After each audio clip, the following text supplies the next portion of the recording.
यानंतर आपण थेट जाऊयात, निलेश राणे बोलतात। अशा माणसाची साथ देण्यामध्ये आम्हाला भाग्य समजतो, आमचं हे भाग्य समजतो। आम्ही का दिवस रात्र तडफडतो की नाही काहीतरी शिंदे साहेबांचं इथे नुकसान होऊ नये। जसं शिंदे साहेब अभिप्रेत आहे तसाच मतदारसंघ मी बांधला पाहिजे, माझ्यावर एकही डाग लागता कामा नये। मला काही मंत्रीपद नको, मला कुठलंही पद नको, फक्त शिंदे साहेब त्यांना माझ्याबद्दल गर्व असला पाहिजे, ह्याच्यासाठी मी हे सगळं करतो की माझ्या मतदारसंघातल्या माझ्या मतदारांना गर्व वाटला पाहिजे की बघा आमचा आमदार आहे, त्याच्यावर एकही डाग नाही, तो कधी भ्रष्टाचार करू शकत नाही। शहर जर हातात घेतलं तर तोच फक्त चालू शकतो। ह्याच्यासाठी येणाऱ्या निवडणुकीमध्ये जेवढं काय आहे तेवढं सगळं पणाला लावलं, एकही कोपरा सोडला नाही।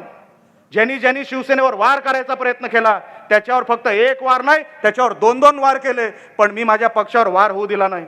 मी माझ्या मतदारसंघावर आज काय करणार आहेत, करून काय करणार आहेत, तो आजचा विषय नाही। आज शिंदे साहेब व्यासपीठावर आहेत, त्याच्याबद्दल आपण बोलतच आलेलो आहोत। आज मी त्यांच्यासमोर नको ते विषय काढणार नाही, पण जिल्ह्याचा आपल्या मतदारसंघाचा मी कधी अपमान होऊ देणार नाही। मी तुम्हाला निवडणुकीच्या अगोदरच सांगितलं होतं की तुम्ही फक्त एकदा संधी द्या, तुम्हाला गर्व वाटेल, तुमची मान उंचावेल असंच काम तुमचा आमदार करेल, तुमची मान कधी वाकेल असं कधीच मी काम करणार नाही, हे मी तुम्हाला निवडणुकीच्या अगोदर सांगितलं होतं। आणि म्हणून सभागृहाच्या माध्यमातून सभागृहाच्या बाहेर कुठेही गेलो तरी माझा पक्ष पहिला, माझा मतदारसंघ पहिला। कदाचित सामंत साहेब त्यांच्या मनोगतात सांगतील, म्हणजे उदय सामंत साहेब कदाचित मनोगतात सांगतील की मी कधीही बोललो, महाराष्ट्राच्या कुठल्याही विषयात बोललो, फिरून कुडाळ मालवणवरच येतो, कारण का न्याय मला कुडाळ मालवणसाठी मागायचा आहे। 10 वर्ष आपण रिकामे राहिलो, 10 वर्ष आपल्याला काय मिळालं नाही, 10 वर्ष त्या महाराष्ट्राच्या विधिमंडळामध्ये किंवा त्या मंत्रालयाला कळलंच नाही की कुडाळ मालवण म्हणून पण एक मतदारसंघ आहे। या 10-11 महिन्यामध्ये, एका वर्षामध्ये निलेश राणेंनी दाखवलं की कुडाळ मालवण हा महाराष्ट्राच्या 288 मतदारसंघापैकी एक मतदारसंघ आहे।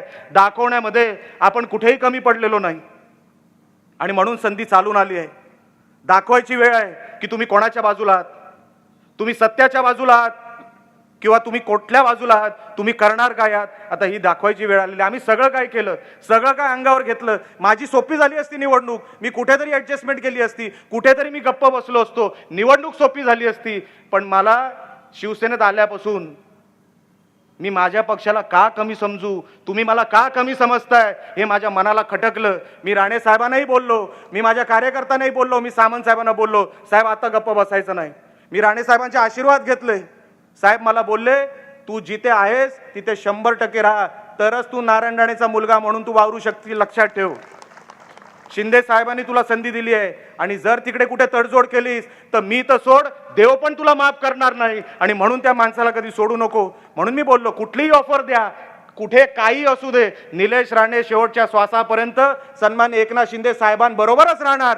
उद्या काही जरी नाही मिळालं, कुठेही नाही, जरी कुठे काय मी गेलो, घरात जरी बसलो, मी तर पत्रकारांना पण सांगितलं की साहेब जर कुठे पीए कमी पडत असेल ना तर मी साहेबांचा पीए बनायलाही तयार आहे, लक्षात ठेवा, त्याच्यात कमीपणा नाही। अहो मला परत प्रवाहामध्ये आणलं नाही, मला जिवंत केलं।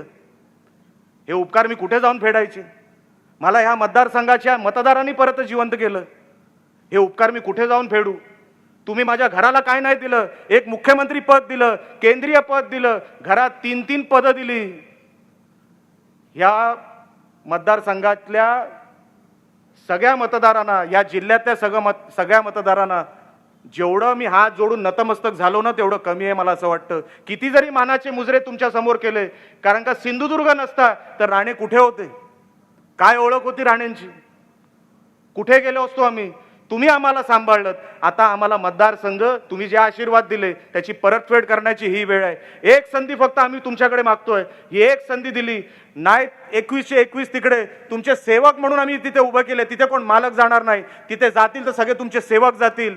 तुमच्यासाठी कधीही तुम्हाला खिशात हात घालावा लागणार नाही, कुठली तरी परवानगी मागायची आहे, कुठेतरी आपल्याला कोणाला तरी भेटायचं आहे, तुम्ही हक्काने त्या नगरपालिकेच्या बिल्डिंगमध्ये जाऊ शकता आणि हक्काने सांगू शकता तुम्ही रामेश्वराच्या देवाकडे तुम्ही शपथ घेतली आहे. तुम्ही आमच्या घराचे दाखले दिले पाहिजे. एक जरी तुमच्याकडे कोणी रुपया मागितला माझ्या पक्षातून, माझ्या उमेदवारांनी किंवा माझ्या उद्याच्या नगरसेवकांनी, तर मी तुमच्यासमोर नाक घासायलाही तयार आहे.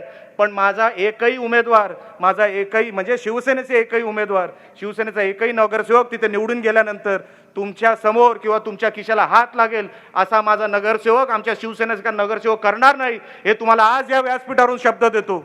तुम्हाला कुठेही तक्रार असेल तर ती डायरेक्ट माझ्याकडे आणा, आमच्या सामंत साहेबांकडे आणा. मी शिंदे साहेबांना सांगणार आहे, साहेब ह्या माणसांनी पण जीवाचं रान केलं. आज जे वातावरण बदललं ते सन्माननीय दत्ताजी सामंत यांनी अर्धं वातावरण बदललं. अर्धं वातावरण हे माझ्या निवडणुकीला बदललं. ते माझ्याबरोबर आले, अर्धी निवडणूक मी जिंकलो आणि अर्धीपेक्षा 75% निवडणूक जर आम्ही जिंकलो ते सन्मान्य दत्ताजी सामंत यांच्यामुळे. आणि म्हणून मी ठरवलंय कुठल्याही निवडणुकीला एक तरी सामंत, उदय सामंत साहेब माझ्यावर ठेवणार. कारण का सामंत साहेब त्यांना माहिती आहे राजकारण कसं आहे या मतदारसंघाचं, इथे काय होतंय, काय काय चाललंय. मी सगळंच काय सांगणार नाही, सगळं तुम्हाला माहिती आहे. साहेबांना अजून 2 मोठे कार्यक्रम करायचे आहेत. फक्त शिंदे साहेब आमच्यावर आशीर्वाद ठेवा. तुम्ही ठेवलाच आहे, तुम्ही आम्हाला सगळं जपताय, सगळं काय तुम्ही करताय, असाच फक्त आशीर्वाद आमच्यावर ठेवा. तुमचे फक्त आशीर्वाद पाहिजे साहेब. निलेश राणेला बाकी दुसरं काही नको. तुम्ही लांबून कधीतरी हाक मारता, एवढंच फक्त निलेश राणेला पाहिजे, दुसरं काही नाही. या मतदारसंघाला राणे साहेबांनी इतके वर्ष जपले. हा मतदारसंघ राणे साहेबांचा. माझी फक्त एवढीच इच्छा आहे, आमची सगळ्यांची एवढीच इच्छा आहे की साहेब फक्त ह्या मतदारसंघाला जपण्यासाठी जेवढं काय करता येईल, जेवढा काय विकास निधी आपल्याला देता येईल तो कृपया करून आपण द्यावा. एवढीच फक्त मागणी आपल्या चरणी ठेवतो आणि मी इथेच थांबतो. जय हिंद, जय महाराष्ट्र. एबीपी माझा, उघडा डोळे बघा नीट.